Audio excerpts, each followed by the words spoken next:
Me Priyanka is describing the topic प्रश्नावली। प्रश्नावली यानी कि क्वेश्चन पूछना। जब भी हम कोई भी सर्वे करते हैं तो सर्वे में प्रश्नों की सूची होती है, यानी कि हम पहले ये बना के ले जाते हैं कि हमें सर्वे में इस टॉपिक पे ये क्वेश्चन हमें पूछने हैं, ठीक है, जिसके द्वारा लोगों से प्रश्नों के आधार पर उत्तर देना होता है। जैसे अगर जहाँ पे हम सर्वे कर रहे हैं वहाँ के लोग हमसे कोई क्वेश्चन कर लेते हैं सर्वे के रिगार्डिंग कि आप सर्वे करने के लिए क्यों आए हैं, आपका क्या एम है, क्या उद्देश्य है, तो हमें भी उन्हें आंसर देना होता है। और जब हम उनसे क्वेश्चन पूछते हैं तो उनकी भी सहभागिता उसके अंदर होनी चाहिए, यानी कि उन्हें भी उन क्वेश्चनों का आंसर देना होता है। कोऑपरेशन वहाँ पे बहुत ज़रूरी होता है, तभी हम क्वेश्चन का आंसर पा सकते हैं। और सर्वे तभी हमारा सक्सेसफुल होता है जब हम सभी क्वेश्चंस के आंसर उन्हें देते हैं, और जब हम उनसे कोई क्वेश्चन करते हैं और वो हमें आंसर देते हैं, तभी हमारा सर्वे सक्सेसफुल माना जाता है। प्रश्नावली निम्न प्रकार परिभाषित है, यानी कि प्रश्नावली को हम कैसे परिभाषित करेंगे, क्या उसकी डेफिनेशन है। प्रश्नावली उत्तर देने की एक विधि है जिसमें उत्तर देने वाला स्वयं उत्तर देता है, यानी कि जब कोई भी क्वेश्चन करता है तो उसका आंसर पाने की एक विधि है, ताकि हमें उस चीज़ का जो मेन आंसर है कि ये क्यों हुआ, कैसे हुआ, किस लिए ये सब चीज़ें, तो उसका आंसर हमें कब, क्यों, कैसे का हमें आंसर मिल जाता है वहाँ पे। और आंसर कौन देता है, जिससे हम क्वेश्चन पुट करते हैं तो वो हमें आंसर देता है। यह एक ऐसी विधि है जिसमें समूह से पूछे प्रश्नों का उत्तर दिया जाता है, जिससे संपूर्ण जानकारी मिलती है। एक ऐसी विधि है जिसमें हम या तो समूह में, मेनली जब भी हम सर्वे करते हैं तो हम समूह में ही क्वेश्चन करते हैं, ठीक है, तो समूह में पूछे गए हम प्रश्नों का उत्तर वहाँ पे लेते हैं, या फिर जैसे वो समूह, कोई भी समूह के व्यक्ति जो हैं वो हमसे कोई क्वेश्चन कर लेता तो हमें भी उस समूह के अंदर ही आंसर देना होता है, जिसके द्वारा हम वहाँ की पूरी जानकारी को कलेक्ट कर सकते हैं, जिसके लिए हम वहाँ पे सर्वे कर रहे हैं। यानी कि यहाँ पे हम क्वेश्चन करते हैं और क्वेश्चन का आंसर पाते हैं, जो कि हमारा मेनली समूह के अंदर होता है, जिससे हम वहाँ के एरिया में जिस भी तरह का सर्वे कर रहे हैं वहाँ का पूरी वहाँ की जानकारी हम कलेक्ट कर लेते हैं। उसके बाद अब प्रश्नावली के उद्देश्य, हम क्यों प्रश्नावली बनाते हैं, इसके क्या क्या एम है। प्रश्नावली का मुख्य उद्देश्य सर्वे से प्राप्त तथ्यों को इकट्ठा करना। इसका मेन उद्देश्य क्या होता है, ताकि जो भी सर्वे हम कर रहे हैं उसका जो भी तथ्य है, यानी कि जो भी वहाँ की बातें हैं, क्या वहाँ का हाल है, क्या कुछ है वहाँ का, सारी की सारी चीज़ों को इकट्ठा करने के लिए हम प्रश्नावली करते हैं। तो प्रश्नावली के द्वारा हमें क्या क्या प्राप्त होता है, प्रश्नावली से हम विस्तृत अध्ययन क्षेत्र कर सकते हैं, यानी कि पूरा का पूरा विस्तार से वहाँ का जो भी वहाँ की कठिनाइयाँ हैं, वहाँ पे जो भी घटित हो रहा है, उनको हम अच्छे से विस्तार पूर्वक उनको हम कलेक्ट कर सकते हैं, उनको हम एक तरह से पढ़ सकते हैं, अध्ययन उनका कर सकते हैं। जैसे हम कहीं पे भी कुछ भी पूछेंगे तो डीपली हम उस चीज़ के आंसर्स को पा सकते हैं विस्तार से, ठीक है। और क्या अध्ययन, यानी कि वहाँ पे जो घटना हुई है या फिर जो भी वहाँ पे बीमारी वगैरह है, जिस भी तरह का सर्वे कर रहे हैं तो उसके सर्वे में हमें आसानी हो जाती है। जब भी हम क्वेश्चन करेंगे तो हमें वहाँ से आंसर मिल जाते हैं, तो इस तरह से सर्वे में हमें आसानी हो जाती है और वहाँ पे हमें सक्सेसफुल तरीके से वहाँ पे सर्वे करते हैं। और क्या सूचनाओं की प्राप्ति, और इसी तरह से हम क्या है, जब भी क्वेश्चन करते हैं तो उस सूचना की प्राप्ति हमें वहाँ पे हो जाती है, आंसर मिल जाता है। और ये जो विधि होती है ये कम समय और कम खर्चीली विधि होती है, यानी कि टाइम भी कम लगता है और इसमें पैसा भी नहीं लगता। जब हम किसी से क्वेश्चन करते हैं तो उसमें पैसा नहीं लगता, सिर्फ हमारे आने जाने का ही खर्च वहाँ पे होता है, क्वेश्चन करने में कोई पैसा नहीं लगता। विश्वसनीय सूचना प्राप्त, देखो हम क्या समूह के अंदर क्वेश्चंस पुट करते हैं, समूह के अंदर क्वेश्चन पुट करेंगे तो नॉर्मल सी बात है कि वो व्यक्ति वहाँ पे झूठ नहीं बोल पाएंगे, तो इस तरह से वहाँ पे हमें सिर्फ सच्ची जानकारी हमें मिलेगी, यानी कि विश्वास पात्र हम सूचना की जानकारी को वहाँ पे प्राप्त कर लेते हैं। ये थे हमारे कुछ एम्स। उसके बाद है प्रश्नावली के टाइप, यानी कि प्रश्नावली के प्रकार। सबसे पहले तो क्या है, इसके जो हम प्रश्न करते हैं वो कई तरह के होते हैं। सबसे पहले तो क्या है, तथ्य संबंधी प्रश्नावली, यानी कि किसी एक टॉपिक को ही लेके, यानी कि अगर हम हेल्थ के रिगार्डिंग सर्वे कर रहे हैं या फिर हम इम्यूनाइजेशन के रिगार्डिंग, फैमिली प्लानिंग के रिगार्डिंग, जिस भी चीज़ के रिगार्डिंग हम वहाँ पे सर्वे करते हैं तो उसी के रिगार्डिंग हम क्वेश्चन करते हैं। हेल्थ के रिगार्डिंग जैसे है, वहाँ पे हम पूछेंगे आपके यहाँ पे कोई बीमार है कि नहीं है, तो वो उसका आंसर देंगे।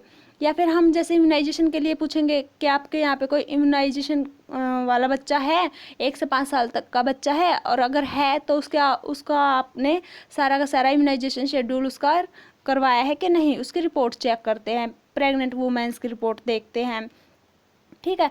इसी तरह से यानी कि जो भी हमारा वहाँ पे जिस भी तरह का हमारा सर्वे होगा, जिस भी टॉपिक पे सर्वे होगा, उसके तथ्य संबंधी ही हम वहाँ पे क्वेश्चन पुट करते हैं। एक तो ये हो गया। दूसरा हमारा गठित और अगठित प्रश्नावली।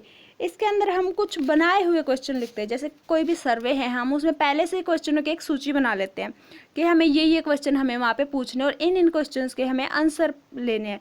वो होता है हमारा गठित, यानी कि पहले से ही बनाए गए। और अगठित क्या होता है, यानी कि वो सर्वे उसके रिगार्डिंग तो, लेकिन उसके अकॉर्डिंग हम कुछ दूसरे क्वेश्चन भी वहाँ उनसे पूछ लेते हैं। जैसे कुछ उनकी आपसे पहले खुद की उनकी प्रॉब्लम्स है, और अगर उनकी दूसरी भी प्रॉब्लम्स आती है उस तथ्य, देखो हम जिस सर्वे के लिए गए थे उसके रिगार्डिंग तो उनको प्रॉब्लम थी ही, लेकिन उसके साथ साथ में उन्हें कोई दूसरी भी प्रॉब्लम मिल जाती है हमें वहाँ पे, तो हम क्या करेंगे, उस प्रॉब्लम को के बारे में भी उनको एजुकेट करेंगे। और आके जहाँ पे भी जो भी सर्वे करवाने वाला होता है उसको हम वो सारी जानकारी देंगे, ताकि वो उसी तरह की प्रॉब्लम्स और कहीं ना हो, और हम दोबारा फिर से अगर जो नेक्स्ट सर्वे करते हैं हम, तो उस प्रॉब्लम के रिगार्डिंग भी हम वहाँ पे सर्वे कर सकते हैं, ताकि हमारे जो सोसाइटी वहाँ से सारी की सारी जो भी प्रॉब्लम्स है वो दूर हो जाए। यानी कि हम क्या, कुछ तो हमारी गठित यानी कि जो सिर्फ हम सूची बना के लाते हैं उन्हीं क्वेश्चनों के आंसर लेंगे, और कुछ अगठित यानी कि कोई दूसरे अगर वो क्वेश्चन हमसे कर लेते या फिर हम उनसे कर लेते तो उनका आंसर पाना। अगठित में क्या, जो हमने सूची नहीं बनाई थी। उसके बाद है बंद और खुली प्रश्नावली। जैसे हम मेनली कपल्स को लेते हैं, कपल्स से कुछ क्वेश्चन ऐसे होते हैं जो हमें एकांत में जाके पूछने होते हैं, वो होते हैं हमारे बंद, यानी कि एकांत में जब महिलाएं होती है वो समूह के अंदर आंसर नहीं दे पाती, तो इस तरह के जो क्वेश्चन होते हैं वो हम उनसे बंद तरीके से यानी कि एकांत में जाके हम उनसे क्वेश्चन करते हैं। और खुली प्रश्नावली क्या होती है, जो हम समूह के अंदर ही सबके सामने जो हम क्वेश्चन पुट कर लेते हैं वो होती है खुली प्रश्नावली। उसके बाद है मिश्रित प्रश्नावली। मिश्रित यानी कि हम सभी तरह की प्रश्नावली उस समूह के अंदर कर सकते हैं, हम वहाँ पे कुछ भी पूछ सकते हैं और समूह के लोग भी हमसे कुछ भी पूछ सकते हैं, इसमें मिश्रित आ जाती है, ठीक है। उसके बाद है प्रश्नावली की प्रक्रिया यानी कि टेक्निक ऑफ क्वेश्चनरी। सबसे पहला तो क्या होता है, यानी कि इसकी हमारी टेक्निक क्या होती है, किस तरीके से हम वहाँ पे क्वेश्चन पूछते हैं। सबसे पहले तो हम प्रश्नावली बनाएंगे, यानी कि पर्सन्स बनाएंगे कि हमें जब भी हम सर्वे कर रहे हैं तो सर्वे के अंदर हमें ये क्वेश्चन पूछने हैं। सबसे पहले हमने क्या, पर्सन बनाएंगे। उसके बाद क्या है, यानी कि पर्सन हमारे क्या ऑब्जेक्टिव है, सब्जेक्टिव है, किस तरह से वो लिखित है या फिर मौखिक है, किस तरह से हमें वहाँ पे क्वेश्चंस का आंसर लेना है। सबसे पहले इस तरह से बनाएंगे, जैसे हमें ऑप्शन में देने हैं या फिर हमें सीधा आंसर लेना है, किस तरह का हमें वहाँ पे मेथड लेना है। सबसे पहले तो यानी कि प्रश्नावली हम वहाँ पे बनाएंगे। उसके बाद है प्रश्नावली का विषय चुनना। हम विषय चुनेंगे कि किस टॉपिक पे हमें वहाँ पे क्वेश्चन पुट करने हैं, यानी कि जिस भी तरह का हमारा सर्वे होगा उसी टॉपिक पे हम वहाँ पे क्वेश्चंस वहाँ पे पुट करते हैं। और वहाँ पे जो प्रश्नावली हम यूज कर रहे हैं उसमें मेनली हमें सरल भाषा का ही उपयोग करना चाहिए। ये नहीं है कि हम हिंदी बोलते हैं, हरियाणवी बोलते हैं तो हम वहाँ पे जाके सर्वे में किसी से इंग्लिश में बात करेंगे, जब वो समझ ही नहीं पाएगा तो वहाँ पे सर्वे का फ़ायदा क्या है। इसलिए क्या, हमें सबसे कॉमन यानी कि सरल लैंग्वेज का वहाँ पे यूज करना है, ताकि जो वहाँ पे एजुकेटेड और अनएजुकेटेड पर्सन्स वहाँ पे हैं, ताकि सभी को उन क्वेश्चंस का पता लग सके और उनके आंसर्स का भी उन्हें पता लग सके, ताकि कहीं पे भी वहाँ पे सर्वे में कोई दिक्कत ना आए। इसलिए हमें वहाँ पे सिर्फ सरल भाषा का ही यूज करना होता है। उसके बाद है प्रश्नावली का रूप। हमें ये देखना कि वो हमारे किस तरह से, क्या रूप है उसका, क्या मोड है उसका, मतलब प्रश्नावली जब भी हम कर रहे हैं वहाँ पे, जब हम क्वेश्चन वहाँ पे कर रहे हैं तो वो आंसर दे पा रहे हैं कि नहीं, उसका रूप क्या है। हाँ दे पा रहे तो अच्छी है बात, और अगर नहीं दे पा रहे तो कहीं ना कहीं वहाँ पे गड़बड़ है हमारे क्वेश्चन पूछने में, ठीक है। तो इस तरह से हमें प्रश्नावली के रूप का वहाँ पे पता लग जाता है। उसके बाद है प्रश्नावली बनाते समय सावधानियाँ, ताकि वहाँ पे कोई गड़बड़ ना हो, इसलिए क्या, हमें वहाँ पे प्रश्न बनाते समय सावधानियाँ बरतनी होती हैं।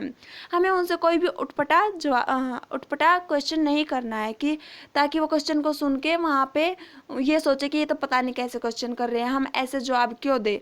हमें सिर्फ क्या, रिलेटेड क्वेश्चन से पूछने होते हैं, ताकि उसका आसानी से हमें आंसर मिल सके। उसके बाद है प्रश्नावली का उत्तरदाता से जवाब। जब भी हम उनसे क्वेश्चन पूछते हैं तो उसका उन्हें जवाब कैसा मिला, उन्हें अच्छे से जवाब मिला है कि नहीं, क्या वो हमारे क्वेश्चन से सेटिस्फाई हैं या नहीं। हमें इन सब बातों का वहाँ पे ध्यान रखना होता है और अच्छी तरीके से वहाँ पे प्रश्न हमें पूछने होते हैं, सब चीज़ों को ध्यान में रखते हुए, ताकि उसका गलत इफेक्ट ना ही तो सर्वे जो वहाँ पे जहाँ पे हम सर्वे कर रहे हैं वहाँ पे जो लोग हैं उनके ऊपर ना गलत इफेक्ट हो और ना ही उन लोगों का हमारे ऊपर कोई गलत इफेक्ट हो। इसलिए हमें सब बातों को ध्यान में रखते हुए ही वहाँ पे क्वेश्चन पूछने चाहिए, ताकि हमारा जो सर्वे है वो सक्सेसफुल तरीके से पूरा हो सके।